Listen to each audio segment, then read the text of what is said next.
Good evening and welcome back to another episode of What's Your Story? Tonight we are sitting down with our across the street neighbor, Sarah Vander Schaaff. Welcome to our show. Oh, thanks, And Meredith. as we were saying sort of off camera, it's probably funny to be, you're usually the interviewer. So tonight you're in the hot seat. Yeah. It's not really a hot seat, don't worry. So you moved to Kennebunkport. When was that? We moved here in 2019. Okay. And full-time a year ago in June. Yeah. Yeah. So any looking back, any regrets? No regrets. No regrets at all. So we came from, we were in New Jersey for 20 years.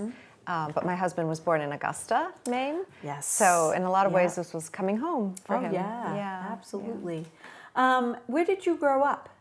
Well, I grew up in many different places. I was born in Madison, Wisconsin. Okay. And then we moved to Trenton, New Jersey, and then we moved to Washington, D.C., and then to Maryland, and then to Austin, Texas. Wow. And my parents currently live in D.C., but I always joke that I didn't learn to drive in D.C., so when I go to visit, I'm still dependent on other people. Yeah, So, yeah.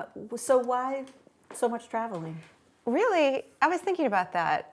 It was for my dad, who is a journalist, and you go where the job takes you. Yeah. But among other things, we were in the D.C. area, and for a period of time, he was the Southwest bureau chief for the Washington Post. Yeah. And so they had an office based in Texas, and he would cover anything that happened in Texas, Mexico, Louisiana, Oklahoma, Arkansas, wow, that whole area. And we got there right before the earthquake in 1986.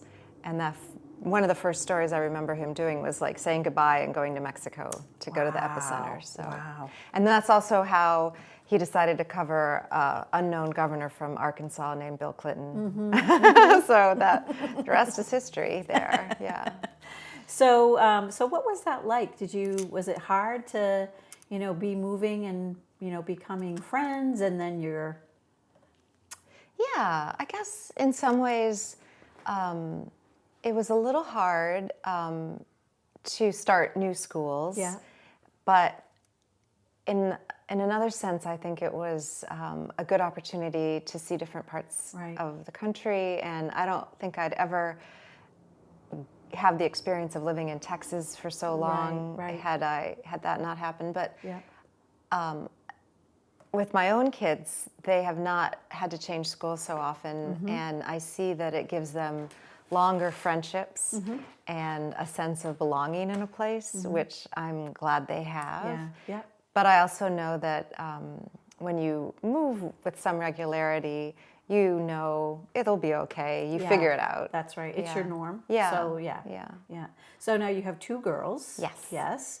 So and they are what are they up to these days? So my oldest daughter Heidi is a sophomore at Wake Forest, and she's studying Spanish and philosophy.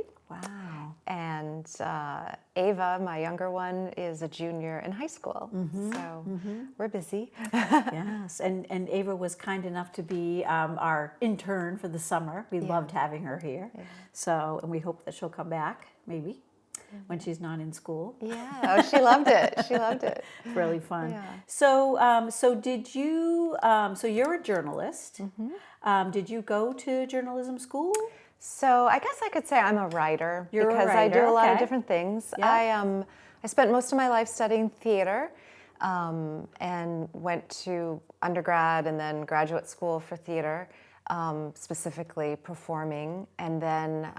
So you're also a playwright. Yeah, That's exactly. That's the big deal. I should have led with that one, sorry. Yeah, but I it's always been this current of theater and writing, and to some extent that then led, I was in New York, I was in my early 20s, and I was pursuing theater, and I was coming home late one night, and I was mugged on a subway. Wow. And that was a bit of the classic wake-up call, and it was very scary, but it was also, what am I doing with my life? And, Yeah. so then I went back to school and I studied journalism at night, but it was not a graduate program. It was really just kind of like night school, and piecing together different classes. And then I worked just for a short stint at CBS News, which was a great experience. And then when I moved again out of New York to Boston and then New Jersey, and then I, became a mother. I started kind of trying to figure out how I could blend a lot of the things that I had experience in and also love for. And so when I was home with the kids, I started a parenting blog. Oh. And that was how I kept the writing going while raising them when they were young. And it was kind of right at the peak of the mom blog, but I wasn't quite doing the mom blog thing as much as the parenting side. Yep. And then that eventually led back into journalism and a circuitous route back to theater. Yep. So I don't know, I guess I used to think you had to kind of define how your trajectory goes and why it changes, but I think people, especially now through the pandemic, it's more often the case that things take twists and turns. So right now I am pretty deep into a project that is a play. And so I've written other plays, and before the pandemic that was picking up some pace. Obviously things shifted a lot, and now we're coming out of it. Yeah. So can you talk about that play? Is it a secret? It's not a secret. It is. It's a play called Walt Whitman's American Dream, and it looks at this iconic figure of Walt Whitman through the journey of his life, but the circumstances that shaped him and his art in an era of America that saw great growth, and then, of course, the biggest crisis we faced as a country, the Civil War. And what I found really interesting in doing the play was to look at Walt Whitman before he became the poet, when he was, whether it was when he was a young boy trying to absorb everything he could about his world, to then when he was a journalist and reading his editorials and his pieces, and then how that led to this free verse of his poetry. So it's really fun. Fascinating. Yeah, it's really neat. So, and I know nothing about how that works. So you workshop it with people? How does... Well, plays are collaborative. There's the part of writing them that's pretty solitary. And I spent about a year and a half researching and writing. And then you want to hear it. And so sometimes you have your friends sit in a room and read it, or your actor friends. And then it picks up some speed, and you might submit it to various places. And then it does go through a period of workshops and things. The goal is obviously to have it produced and to have an audience.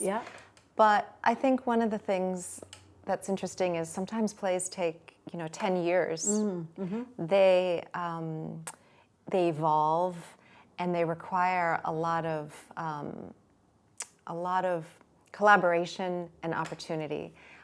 So I'm at the stage with this one right now where it's starting to evolve, and it's no longer just me writing it. I'm having time with actors and taking it step by step. Do you have anybody that's saying, "Hey, I'm really want to do well, this"? we'll see. Okay, we'll just knock on wood.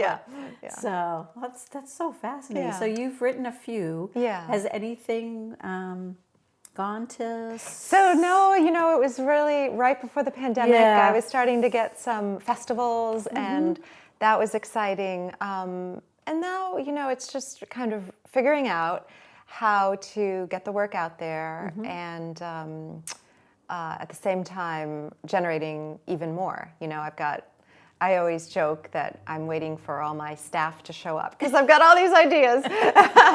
But you know, writing is a discipline, and you just the only way to do it is to do it. Right, So, right. yeah. Yeah. So where did you and Tom meet? So you said he's from Maine. Yeah.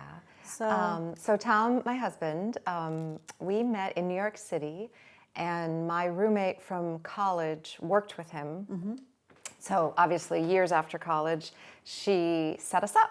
And so, and that's how we met. Yeah. How fun. What was your first date? Well, it was really funny because we joke about this. I lived on the Upper West Side in New York, and he was on the Upper East. And I said, well, do you want to meet near me? We could go to a documentary at the Natural History Museum on Ernest Shackleton. So he said yes, which was our first date. So Wow. yeah. Oh, that's pretty cool. Right. So do you still have a love for Shackleton? Like the two of you have that's a neat connection. We joke about the boat or the, being called Endurance. And we've been married 22 years. So I love reading about other people's adventures. So I love books that are about Arctic exploration, about Mount Everest, about anything that I would be too terrified to do. But boy, the book Endurance is magnificent. It is. It really is. Yeah. So now you are a board member here at the Graves Library. Yes. You joined us 2 years ago? Last year. 1 year January. 1 year January, Yeah. yes. Yep. So far, so good. I mean, you've been part of you've been really, helping us with fundraisers. And what would you like to see happen if you had a crystal ball? Well, I think being a board member has been wonderful. This library is, just beautiful. And also in our world right now, stepping into a library is sort of stepping into a space that we don't get enough of anymore with the pace of things. Although, I mean, it's wonderful to acknowledge the modern world with computers and media and all that. Yeah. But just to be surrounded by books and other people who are curious and doing their thing or reading and so forth. In terms of the next steps for the library, I often think about its foundation. And when you walk into the library, you see the portraits of Abbott Graves and Herbert Luke, I think that's how you pronounce his name. It's French. And obviously Abbott Graves donated the library to the town, and then Herbert was the first president. And I live in his house, the first president of the Library Association's house. Yeah. So I feel a deep thread of that stewardship. And so I guess I think about what they would want in the sense of creating a public space at a time when libraries weren't that... sometimes they were, as you said, like just the second floor of a building. And even when I think back on to Walt Whitman, the significance of having a library card, he was a young boy and he was a clerk for a lawyer, and that clerk got him a subscription to a library. And that changed his life. Yeah. So I guess I would think that to the extent the library can continue to open its doors in ways that make everyone in the community or visitors feel that they have a place to come and explore their curiosity or have a safe space to read or a quiet place. Just keeping with that mission of the open arms and being a place that reminds us of what's valuable in the sense of knowledge being valuable and access to it and to ideas. I mean, the world is right here, right in these walls. Yeah. So. Well, you're all so supportive of what we do here, and sometimes I forget to ask that question. So thank you for, thank you for that perspective. It's just really helpful to know, because I think we sort of forget when we do the day to day, and this is what we do. So we, you know. And I think that, we try our best to keep up with what's going on, but we also don't want to lose, Right. That foundation. Yeah. Yeah. So, and I remember people years ago when I first even thought about going to library school, they said, why would you want to do that? Libraries aren't going to be around too much longer. Wow. And that was 26 years ago, 27 years ago. Wow. And I think, wow, like we're strong, I think every library is stronger than it has ever been. Yeah. Especially now. So, Yeah. so just being that place for people. So, so as far as reading, you have read a lot about the history of like Abbott Graves and the history of. You've done a lot of Kennebunkport history.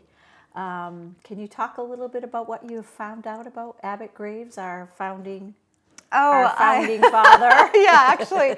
So when I moved to town, there's a plaque on the side of the house, and it said Simon Noel, and so I was interested in learning about that history. But that opened up a door to reading about the history of my home and its the families that built it who were friends with Abbott Graves. And so that's why I got interested in Abbott Graves in addition.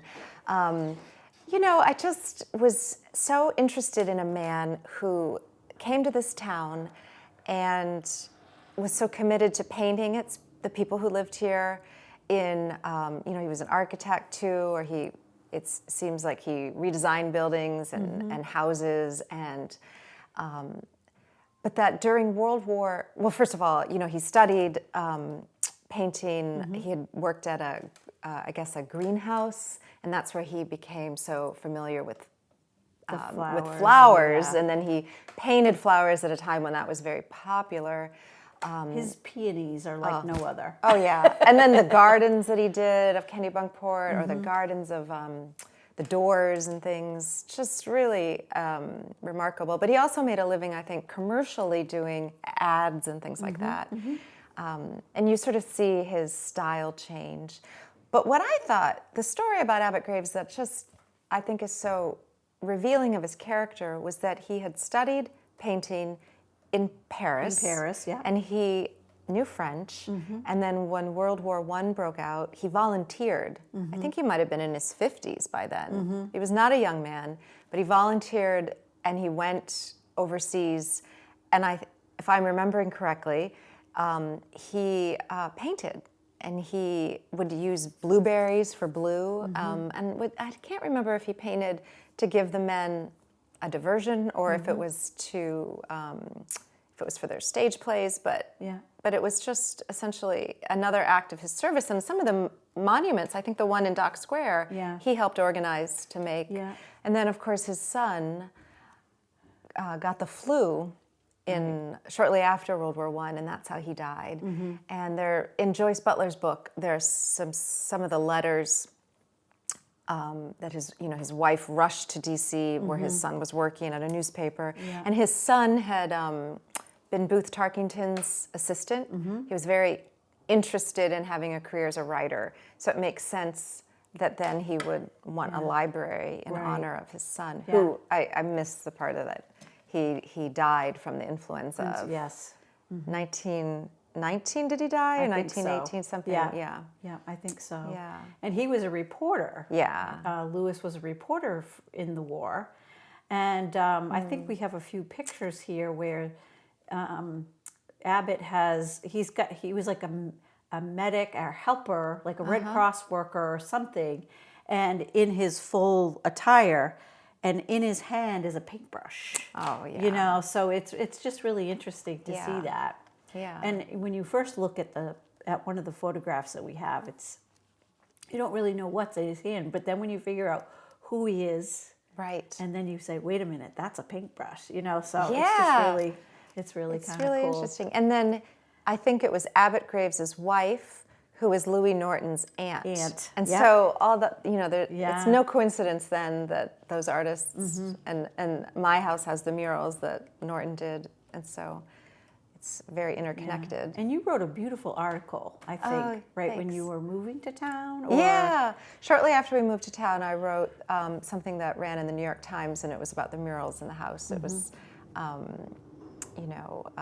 a private residence with these murals of the town was sort of the gist of it. And we've had some events where we open the doors and people can walk through, because the murals in the house really depict the town at different in different eras, but also the people, the people of the town. Yeah, you have the battle scene. We have the Battle of Cape Porpoise.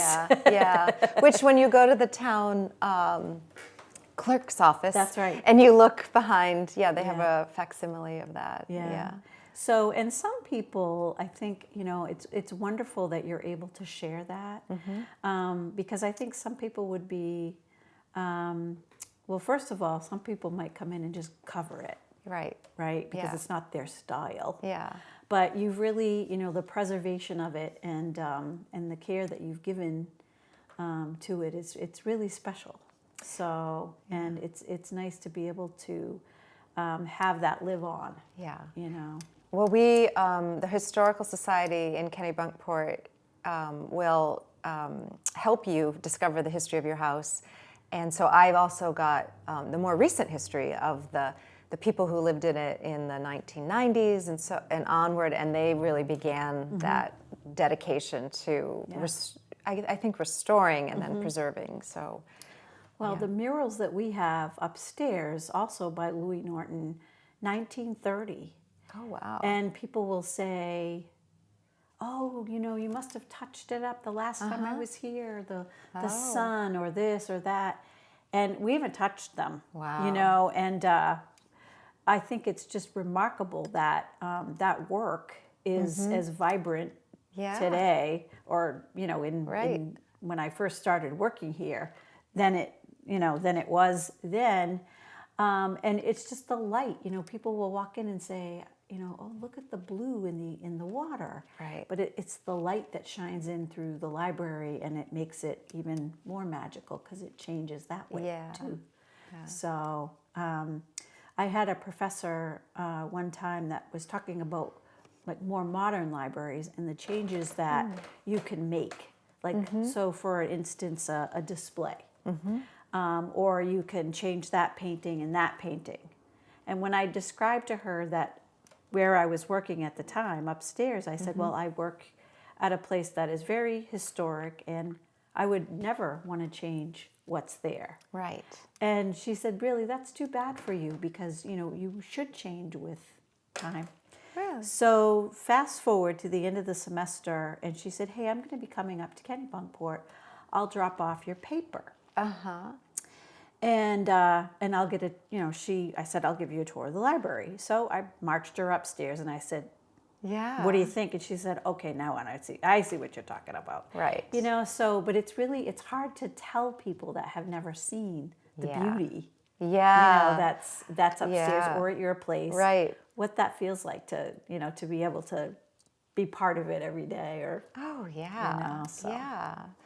Well, it's also the people who did it, I would imagine, hoped that it was a way of them communicating with us now, right? So you're sort of keeping that, this town especially feels like it has the footprint of the people who've been here before. Yeah, absolutely. Yeah. Absolutely. And I think there's many people that really love that and want to see that preservation, carry on. Yeah. So when you're not writing, what do you like to do for fun? Well, as you know, I have a dog named I Beans. He's a Cavalier, King Charles Spaniel. So if I could say hi to Beans. No, he's not watching. So my husband and I take about a 4-mile walk every morning, even in the winter. Wow. We bundle up and love to go for walks in this town and by the ocean. I go to yoga quite regularly and love that. I enjoy writing, so it's work, but it's also something I look forward to getting the chance to do. And then I suppose I am a very regular watcher of Jeopardy. Okay. So every night we watch Jeopardy, and so that it's been on reruns for a while. We've been really suffering. And then I'll read. Often I really like I like nonfiction particularly. Yeah. But yeah. So. Restaurants around that you like to? Well, we're so close to Chez Rosa that occasionally I'll just use the restroom at my house when I'm eating there instead of going in line. And then it's funny. We like the ones near us, like Boathouse and that, and then Ultramare, and it's a treat to get to go out. I also like to cook a lot, so. Yeah. What's a favorite meal that you like to prepare? Well, anything with seafood. Okay.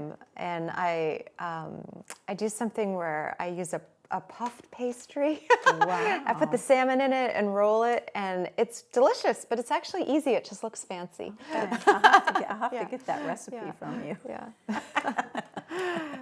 So, and your girls, I mean, even though it was tough to have that move up here, they've seemed to really they've embraced being part of Kennebunkport. Yeah. That's so great. Yeah. No, So. It's been a very welcoming state to move to in that sense. Yeah. Yeah, and I hear, I'll hear Ava talk about my friends. We were thinking about going up to the Clam Festival. What's that like? And it's just like it's really nice to hear that some of the things that have been going on for a really long time that young people, like to attend these things. Yeah. They went to the so- county fair last fall. Yeah. The Cumberland. Yeah. Yeah. That's so great. Well, we're so happy to have you be part of our board. You have helped out tremendously. And it's a real delight to work with you and have you as a steward of our library and our neighbor. Yeah. So, and we should probably think about giving you a key so you can, if you run out of a book, you could come in the middle of the night. Well, I get your Wi-Fi already, so sometimes I can hop on that. I think even Brad Mosshart, that has a gallery down on around the mayor of the square, we call him. Okay. He can also get our Wi-Fi, which is really funny because, he'll say, Mary Lou, I'm sending something up to print, from his house. Oh, so he it's does that? He can. Oh, he funny. can. So you can too. Okay, thank you. That's good. Yeah. As long as I know it's coming and it's, I won't throw it out. So, but really, thank you for being here. And we're so happy that you've moved here and have made Kennebunkport your home. So thank you. and we wish you all the best with Walt Whitman. Thank you. So, Thanks. Yeah. and thank you all for being here. And we'll see you right back here next time for another episode of What's Your Story?